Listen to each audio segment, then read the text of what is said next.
Olá, nós vamos fazer aqui de forma bem objetiva um breve comentário sobre a obra A Dança dos Cabelos, do escritor mineiro Carlos Herculano Lopes, obra que foi lançada em 1987 e é vencedora dos prêmios Guimarães Rosa e Lei Sarney, além de finalista do prêmio Jabuti em 1988. Bem, o presente comentário tem como fonte uma tese muito interessante, muito inteligente, de doutorado, da professora Roseli Deiane Braff, que trata das vozes femininas nos romances A Dança dos Cabelos, Sombras de Julho e O Vestido, do próprio escritor Carlos Herculano Lopes. Outra fonte é um artigo acadêmico também muito interessante de Chantinete Souza Ferreira Magalhães Alves, intitulado Polifonia e Gênero em A Dança dos Cabelos. Vamos lá. A obra é composta por 12 partes, com vários blocos de texto cada uma, em que 3 mulheres, cujos maridos se chamam Antônio, observe isso bem, isso é interessante no vestibular, hein? Os maridos chamando Antônio, e as Isauras também, as 3 mulheres com o nome de Isauras. E essas histórias narram os sofrimentos, dores e paixões dessas Isauras, em busca de uma identidade que lhes foi amputada. Olha, numa narrativa de estrutura complexa, aparentemente desarticulada, parecendo uma colcha de retalhos, as 3 Isauras contam, na verdade, a história de uma só mulher. Seus destinos, de forma trágica, se repetem. Vamos chamá-las de Isaura avó, Isaura mãe e Isaura filha. A Isaura avó livra-se da clausura imposta pelo marido Antônio, afogando-se nas águas do Suaçuí. A Isaura mãe mata Antônio, o marido traidor, a navalhadas. E a Isaura filha mata o assassino de seu irmão, sina que lhe foi imposta pelo pai, outro Antônio traidor. Bem, as narradoras de A Dança dos Cabelos tecem os dramas e os conflitos vivenciados por essas 3 gerações de um mesmo clã. 3 pontas de uma trança, aí olha, dança dos cabelos e trança, hein? 3 pontas de uma trança, que se entrelaçam numa intensa coreografia. Importante isso. A narrativa de Carlos Herculano Lopes induz o leitor a reconhecer que está sendo concedido às mulheres o direito de voz, há muito tempo silenciada.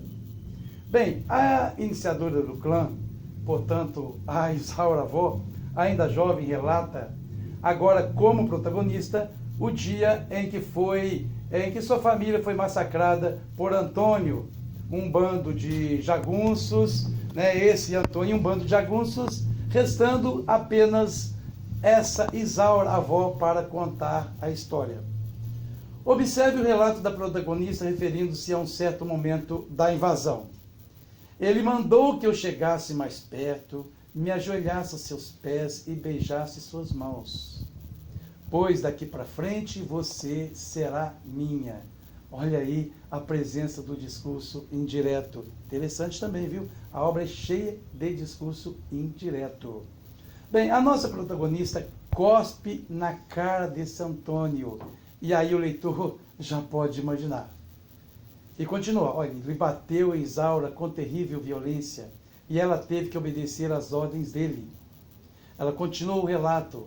Repetidas vezes o chamei de Senhor, beijei as suas mãos e a sua boca, e implorei pela minha vida, que a partir daquele dia passaria a lhe pertencer.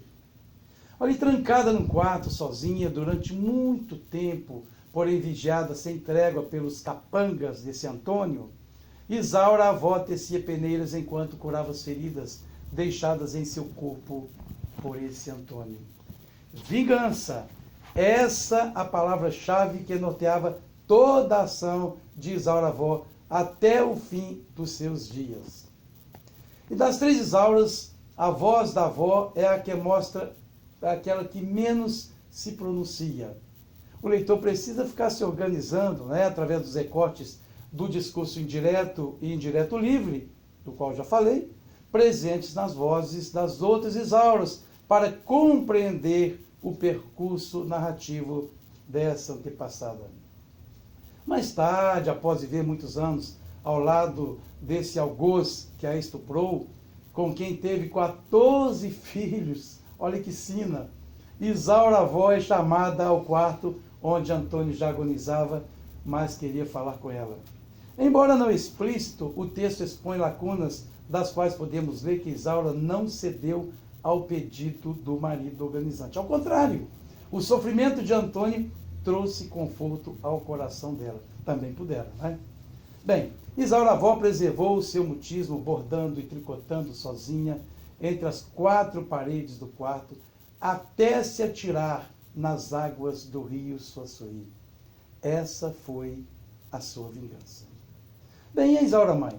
Olha, diferente da Isaura avó, mulher sem instrução, que nunca saiu de Santa Marta, na verdade, Santa Marta, o local, Isaura mãe estudou no internato em Diamantina. Entretanto, como sua mãe, também foi vítima de estupro. Sina dessa clã, né?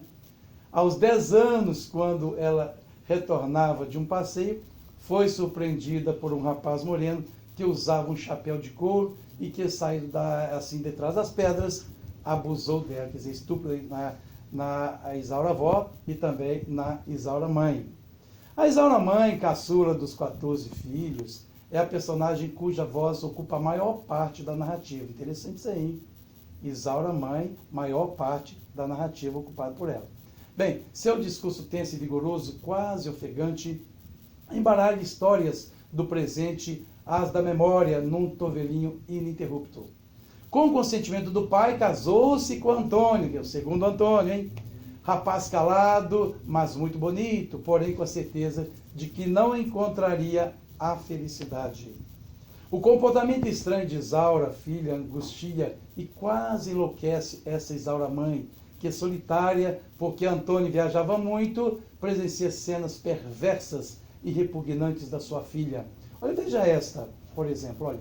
Enxerguei a minha filha com aquele vestido branco, junto aos porcos, esfregando no corpo as fezes que perto das banheiras eles deixavam.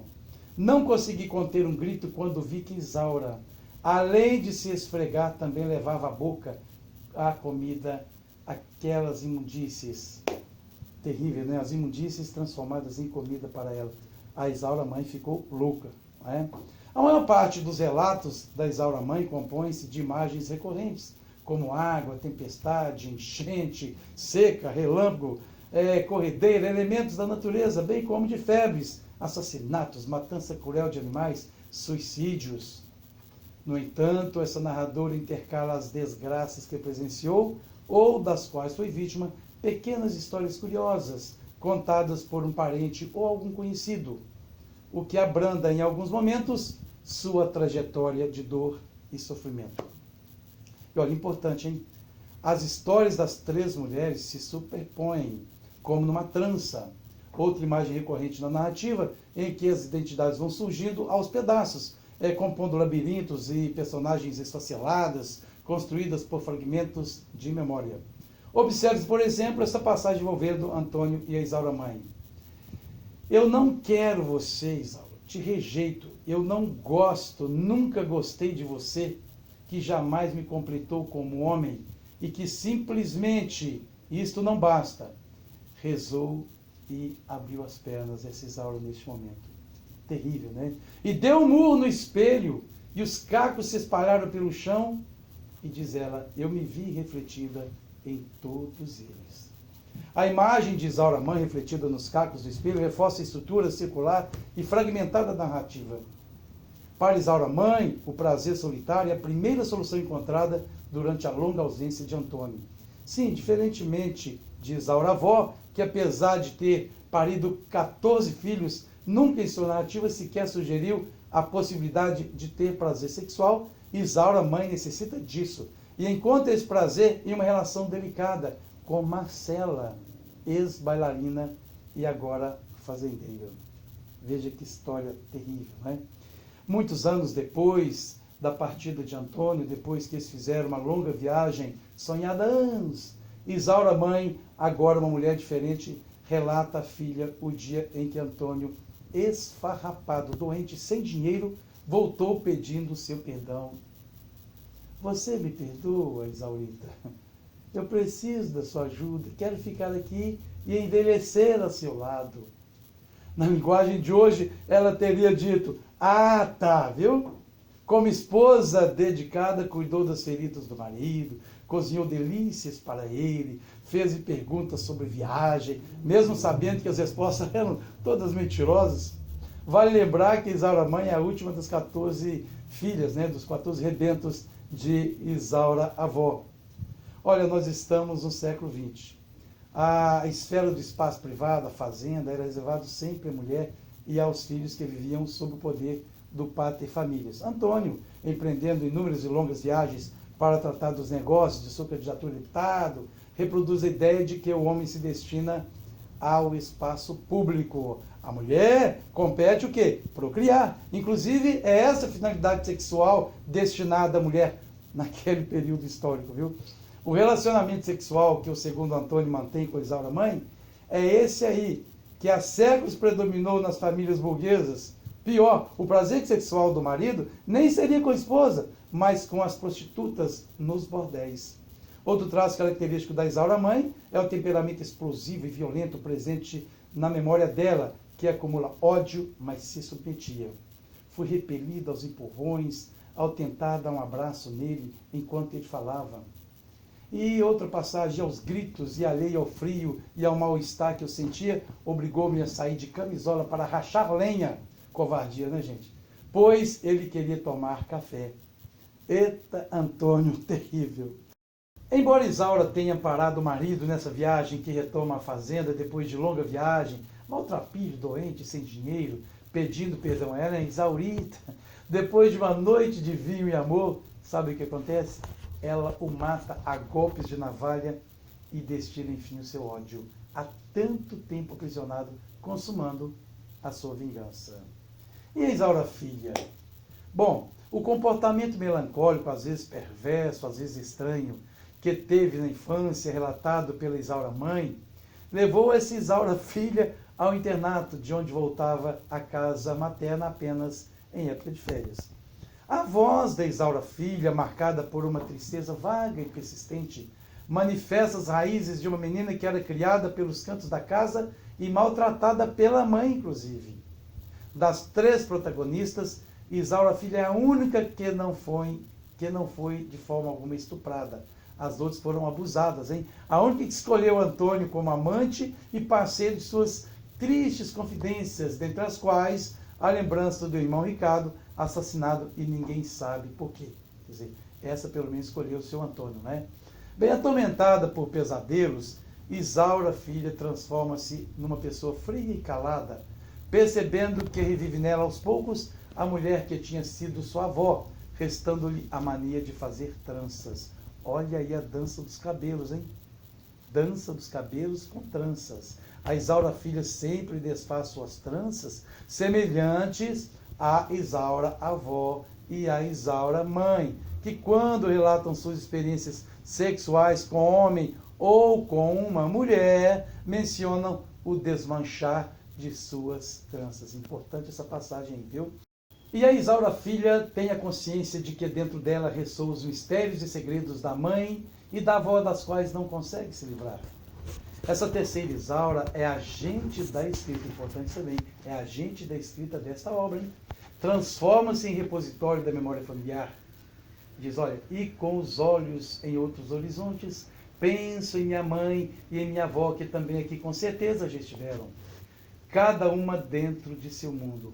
Vovó, não por prazer, remoendo o massacre de sua família, nem mamãe, por gosto, pensando em sua sorte.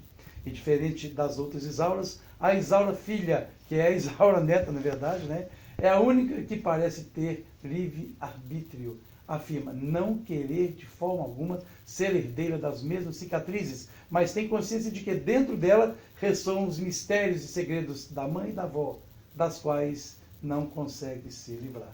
Nós agora vamos falar sobre a questão do tempo, importantíssimo isso aí também, viu? O tempo nas gerações isauras.